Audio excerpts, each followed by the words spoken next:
Okay, we're going to go ahead and commence this meeting of the Sacramento Regional Solid Waste Authority for October 10th, 2019 at 3 p.m. If the clerk could please call the roll. Directors Ashby, Carr, here. Frost, Kennedy, Natoli, here. Peters, here. Gitta. Thank you very much. If everyone could please stand and join me in the Pledge of Allegiance. I pledge allegiance to the flag of the United States of America and to the republic for which it stands, one nation under God, indivisible, with liberty and justice for all. Thank you. And if the clerk could please read the announcement for those watching on TV. This meeting of the Solid Waste Authority is cablecast live on Metro Cable 14, the local government affairs channel on the Comcast Consolidated Communications and the AT&T U-verse cable systems. The meeting is closed caption and webcast at www.sacmetrocable.tv. Today's meeting will replay Sunday, October 13th at 4 p.m. and Wednesday, October 16th at 2 p.m. on Channel 14. Members of the audience wishing to address the board may sign up using the speaker forms located at the back of the room and bring them to the clerk. Please speak into the microphone when addressing the board and state your name for the record. Thank you, Madam Clerk. We're going to switch things around here a little bit. We want to make sure we accomplish our business of the day. That's going to require some votes. So I'm going to ask our staff if we can start off with item number 4 first today, okay. And discuss, and that we can get a vote on this ordinance. Let me read it. So item 4 is the introduction of the ordinance 30 incorporating changes to support state mandated requirements for commercial waste diversion. Thank you, Chair Guerra and members of the board. I do not see the clicker. Oh, there. Thank you. We held a workshop last month, and this approach has been worked through our stakeholders. We had a number of meetings that fortunately this last summer was attended by a number of members of the business community as well, waste generators expressing their opinions, as well as the traditional SWA stakeholders of waste haulers, recyclers, facility operators. There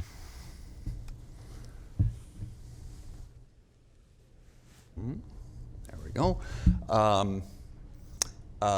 In short, we're under the gun from the state of California. CalRecycle has instructed us to move the needle on recycling compliance with regards to 2 state laws requiring commercial recycling and commercial organics recycling.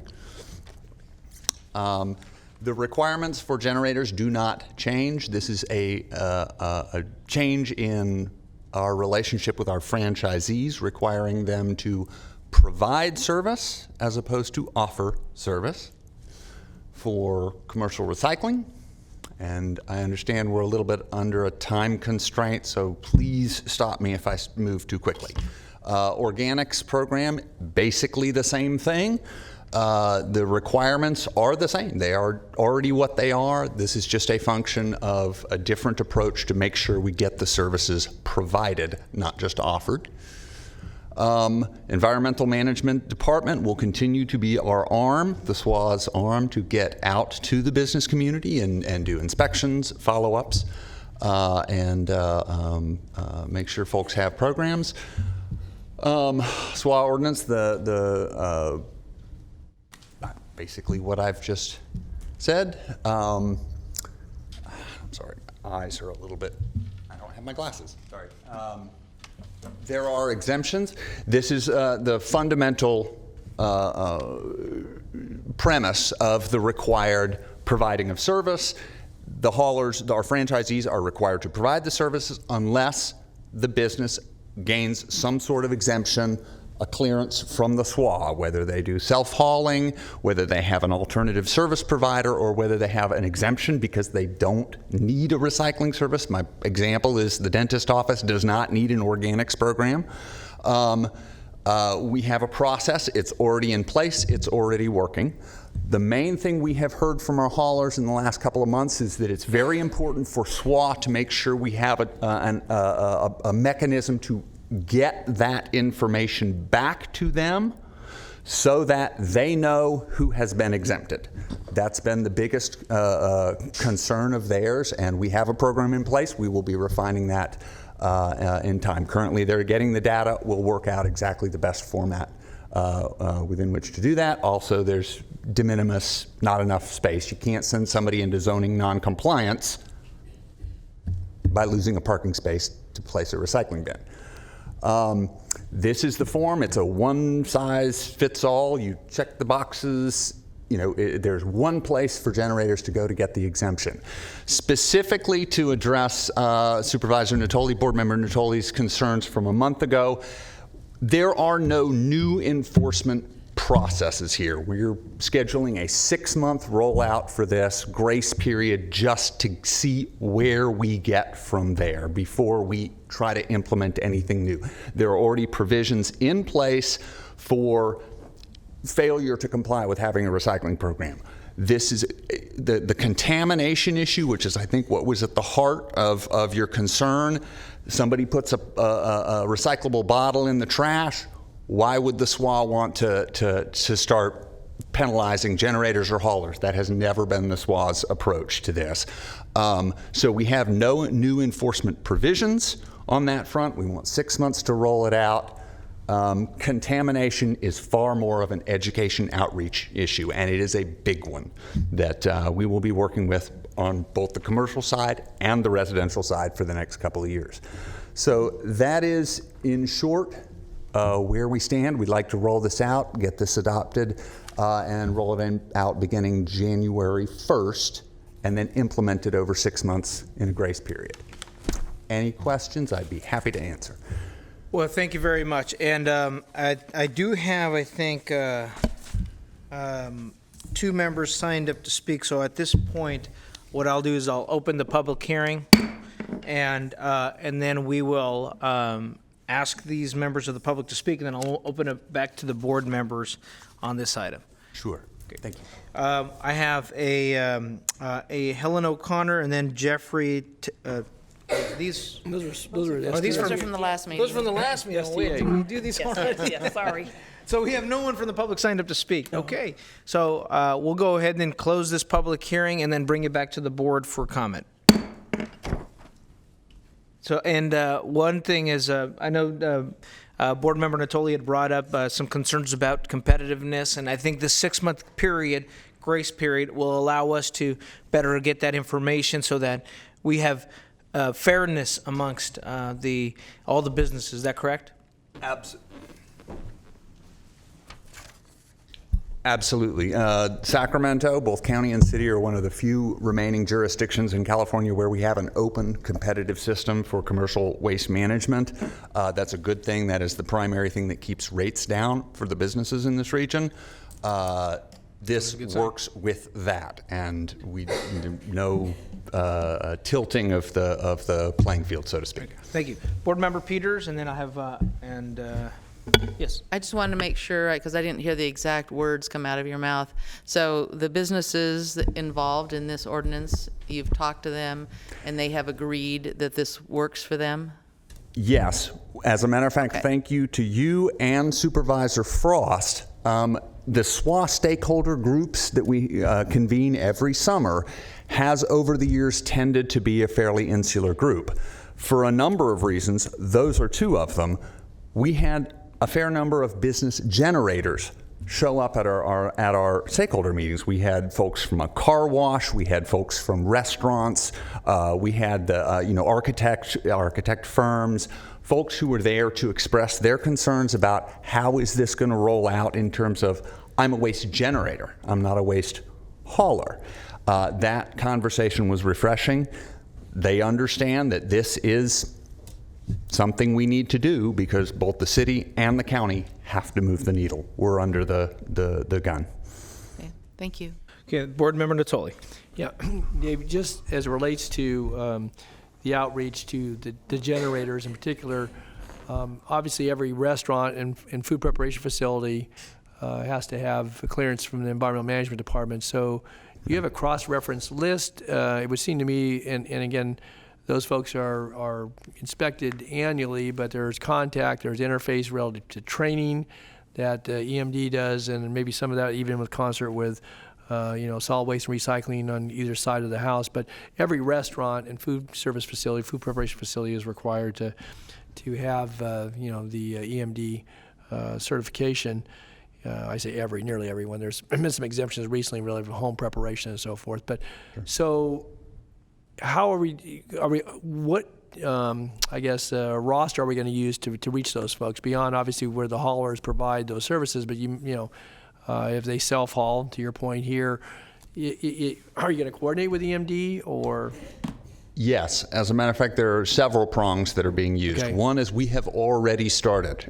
Within the last year, we've already done, I believe it's 3, maybe it's 2, and we're in the 3rd process of mass mailings to get, everybody who's got a business license within the city or the county gets contacted.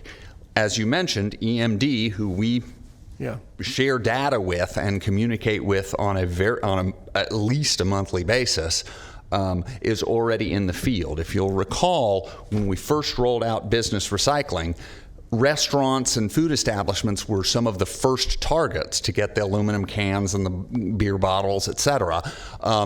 They're already there. So we leveraged that influence because they're already making visits on a regular basis and just added a box for recycling compliance at the bottom of their checklists. So that is ongoing.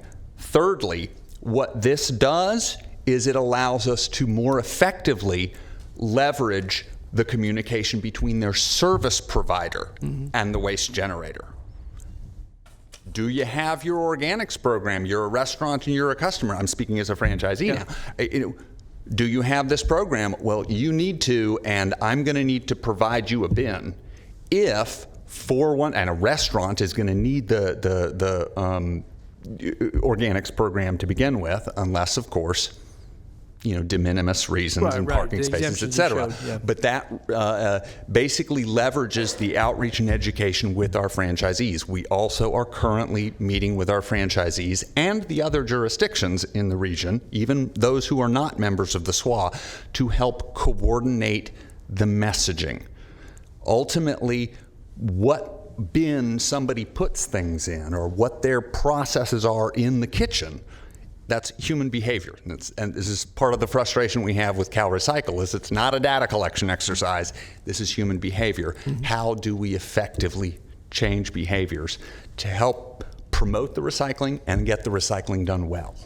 So as it relates to schools, then are they treated any differently under the law? No. Because in most cases they got 5 days a week food preparation. Some use central facilities, others use on-site. So only though in the unincorporated area of the county and the city of Sacramento, all the other jurisdictions then have to have their own approach to this? Schools are required to obtain the services from a franchisee. Within the city or county, they have to obtain the services of a franchisee. We actually had 2 school districts, I wish I could remember the names of them, present at our stakeholder meetings, which we held in this room over the course of the summer, asking about whether it's required to have the food waste recycling program just in the food preparation area or whether they needed to engage with the plate scrapings from the students. And our message was, start with the kitchen. These things take time to develop. And so start with that. They are required to have a program. Well, yeah, and you kind of hit to I didn't parse it as close as you did, but I was thinking about that. So the plate scrapings or the waste, children bring their own lunches, as do other staff members and so forth. But if there's waste, how that gets treated, because on the food prep end is one, but then, what's left over, and a lot of schools have, school breakfast programs now. So the best way to develop these programs is to not let the perfect be the enemy of the good. And that has been our consistent approach for 20 years. I think I heard that before, so. So we start with the kitchen prep. That's, SWA's approach has for years been, let's help develop mature programs and not, again, treat it as a data collection So 6 exercise. months could be a much longer period of time, because some of those things are just going to take time. Absolutely. And when the environmental management department engages with somebody who has not met a deadline, their first step is not issuing fines. Yeah, I know. It's issuing a notice that you need to up your game. We'll figure out how to deal with the sloppy Joe leftovers. Right. Well, thank you. Board Member Natoli, is that? Yes, sir. That's good. Well, thank you. I do appreciate the efforts. I know we heard loud and clear from the board here that wanted a simple way for folks to get to apply for the exemptions, looking at making sure that we have equal and fair competitiveness, and being sensitive to the costs to the businesses in the city and county. So, with that, I'll ask for a motion. So moved. In the second. Second. Seconded. Has been moved by Mr. Carr and seconded by Board Member Peters. All those vote on the screen. Desired to vote, please vote. And if the clerk could please tally the votes. Unanimous vote with those members present. Okay, motion close. passes. It was close. It was a tough. Is that the only action item? That was our, I believe. Do we need an action item for the action summary? Yes, you do. Okay, I'll ask a motion to approve the action summary, item number 2. So moved. Been moved by Mr. Carr. Second. Seconded by Board Member Peters. All those in favor, please vote. And then if the clerk could please Unanimous. tally the vote. Vote with those members Okay, present. those are present.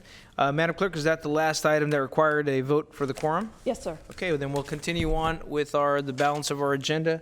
Thank you, Mr. Carr. So your next item will be your general manager's report. Okay.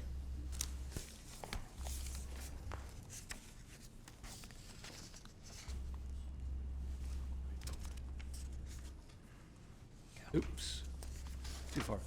Okay, thank you very much, members of the board, members of the public today. Just have a brief summary for you. Last month, we talked about the commercial diversion compliance, and this ties back into the ordinance that you just passed. But you'll see on the blue line on the top, we are still maintaining a 70% compliance in the business recycling the business recycling, and we're right at 36% with the organics. And so I anticipate that with the passage of this ordinance and working with the businesses and the franchise haulers, the organics number will increase as we go into next year. Just want to give you the update there. Next time I wanted to give an update on, this is our Sacramento Regional Conservation Corps cleanup for July and August. We collected 6 tons and they logged 16 days. Seems to be a pretty successful program, and it varies around the city and the county areas. So if you have an area that needs it, please contact Called in one SWAT. earlier today. Tim was right on top of it, so. Just a quick update on the organics in 1383. The latest draft version just came out, I think a couple days ago. Has a very short timeline for responses again. We wanted to highlight some of the major changes in it. They now are actually requiring weekly organics collection. In the past version, they left it up to the local jurisdiction. And so this is a change that I don't think it affects the city of Sacramento, but it does the county. Reduced facility inspections, that's good news. And then revised penalty requirements. And we're still working through that one.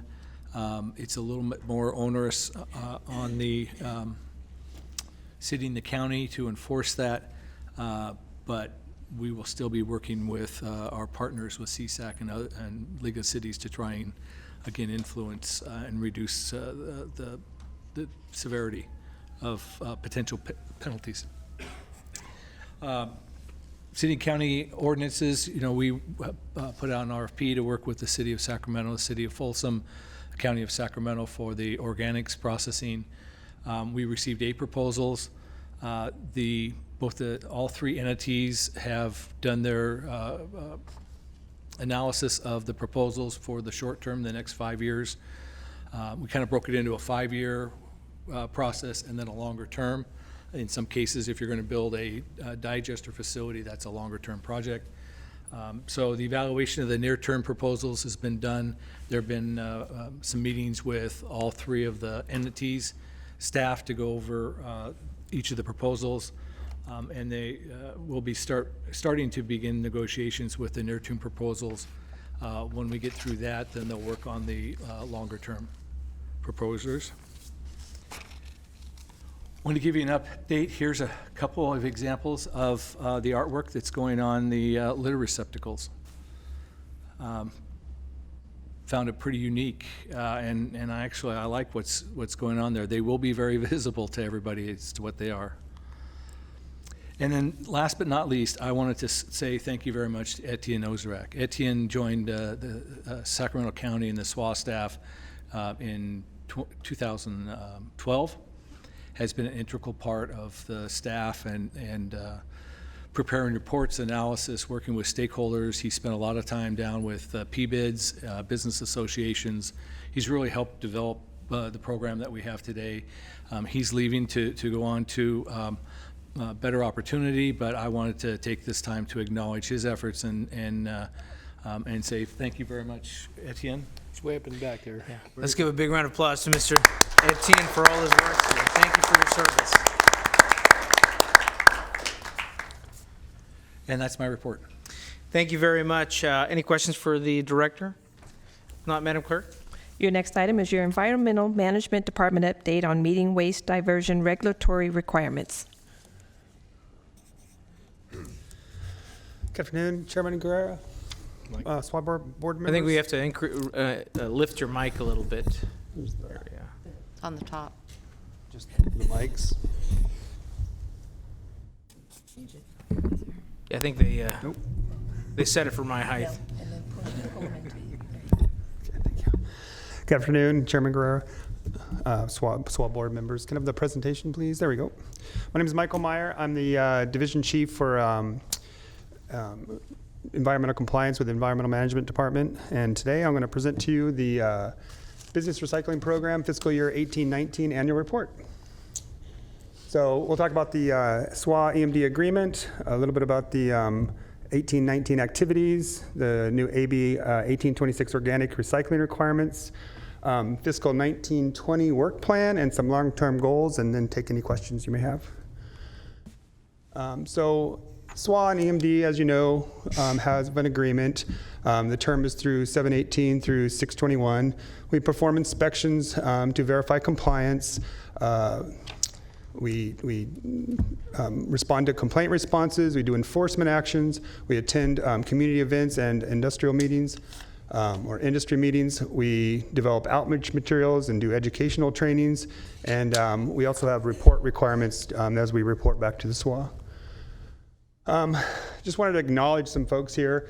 As you may or may not know, Lisa Jamison and Sharon Zimmerman, they both retired. Chris Hunley came in, and he was the supervisor of the program and really started just to really develop the program and kind of get it really on track. We had Zach and Sarah. Sarah's here today, and Ray and Lisa. They all really have been integral in this sort of process. And now Chris Hunley is going to move aside, and the new supervisor of this program is going to be John Lewis, and he's here today as well. So I just wanted a little bit of acknowledgments here.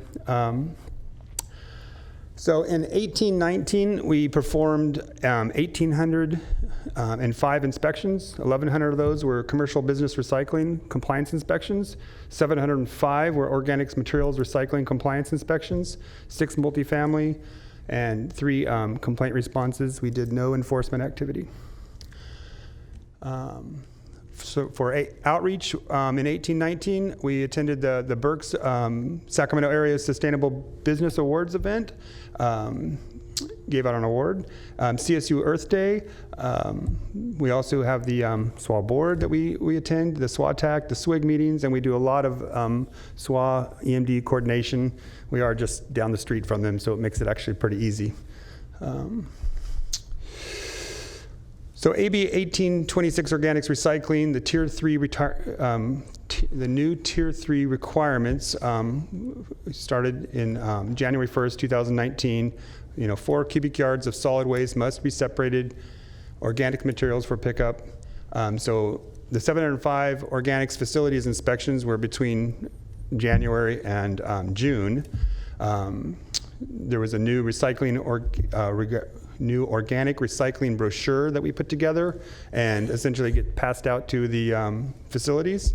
And then when we continue, this is sort of like the main sort of, as this is new information, we continue to have staff and industry training and just education. I think that's really the main sort of component that we're concentrating on.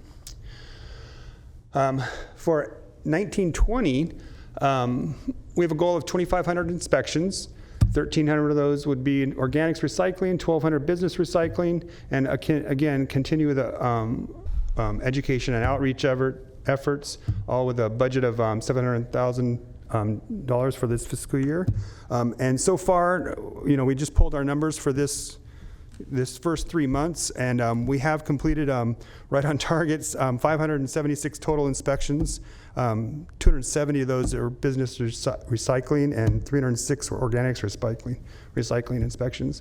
So I mean, essentially, we're on target for our projections here. Our long-term goals is to further implement the organics inspections with health inspections at food facilities. Currently, the first round of inspections are being performed by dedicated inspectors to provide enhanced educational outreach. We're hoping that we are heading towards where the health inspections, the food facilities, the restaurants will just essentially be a checkbox at the bottom of their form, so that they can just say, are they doing it or are not they doing it? Are they not doing it? Right now, it's essentially an education, a little more education that needs to be done initially, and then essentially it goes on to be performed with the health inspections. And that will result in lower average time per inspection, lower per inspection cost, and I think our efficiency would essentially start to increase. We also want to develop a multi-language outreach materials. So with that, I will take any questions as best I can, and I do have all my backup here. So. Great. Well, thank you very much. Appreciate the report. Questions from the board? If not, I want to thank you, and we'll accept that report. Thank you. Madam Clerk, Your last item is your comments from the public. are there any members from the public wishing to address the board? Seeing none, then we will adjourn at 3:28 p.m.